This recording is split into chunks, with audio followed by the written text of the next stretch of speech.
Traditional marriage is under attack in much of the country. What's happening in the state of Maryland? Well, the legislature feels that they have the votes to change the definition of marriage. They've gone from having only 4 openly gay representatives to now having 7.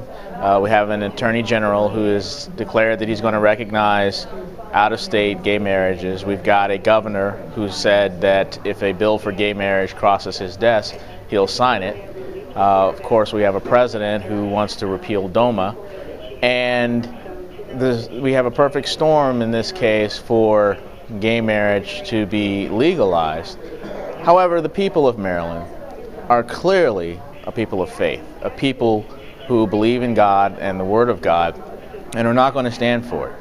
So what I'm trying to do with Protect Marriage Maryland is awaken these people to the fact that if they don't act, if they don't tell their legislatures what's going on, this bill is going to pass and the definition of marriage is going to be changed forever. There are all sorts of solutions being proposed, from civil unions to getting the government out, but the reality is the gay lobby had that as an option several years ago. They had the votes to make that happen several years ago. They refused it because what they want is the word marriage. So even if you're on the side of supporting rights for gays to be able to will their property to each other and take care of each other's kids and inherit their benefits, that's not what the gays are after. They're after redefining marriage and defying the will of God. They've essentially made war on religion, and they've said that if you have these beliefs that are clearly outlined in the Bible, both in the Old and the New Testament, your beliefs are invalid, they're antiquated, they're outdated, and it's time for a new progressive view of what marriage is supposed to be, that it's just based on love and any 2 people can love each other. Well, that is not the definition of marriage, because marriage is about uniting families and providing a safe, nurturing environment for the children. And if you see what's going on in the schools where they're trying to educate children that homosexual behavior is acceptable, what they're doing is the queering of America. They're trying to tell your children this is an acceptable way to be. They're passing anti-bullying legislation, which is going to say that if you criticize or condemn homosexual behavior, you're going to be the bigot. You're going to be the person accused of hate speech, and they're going to be able to bring a lawsuit against you.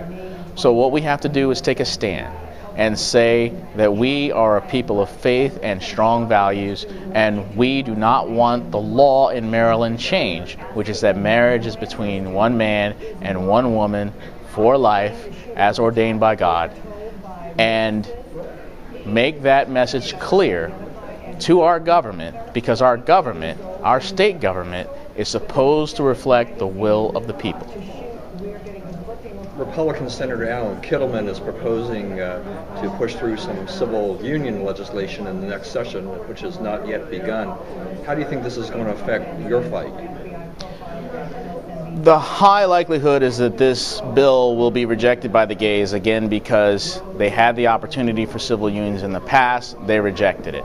They want the word marriage. In reality, it sounds like a libertarian solution. It sounds like getting the government out of marriage. Marriage is a religious sacrament. Most people recognize that, even the religious community. But unfortunately, if you just take marriage and you give it another name, you call it a civil union, a rose by any other name is still a rose. Well, marriage by any other name is still marriage. So what Mr. Kittleman is trying to do is deflect or parry this assault on marriage. And so it's noble in its intent. Unfortunately, it's not going to have the desired effect, and it's not going to be accepted by either side in the long run. So what we're going to do is continue fighting for the preservation of the current Maryland marriage law.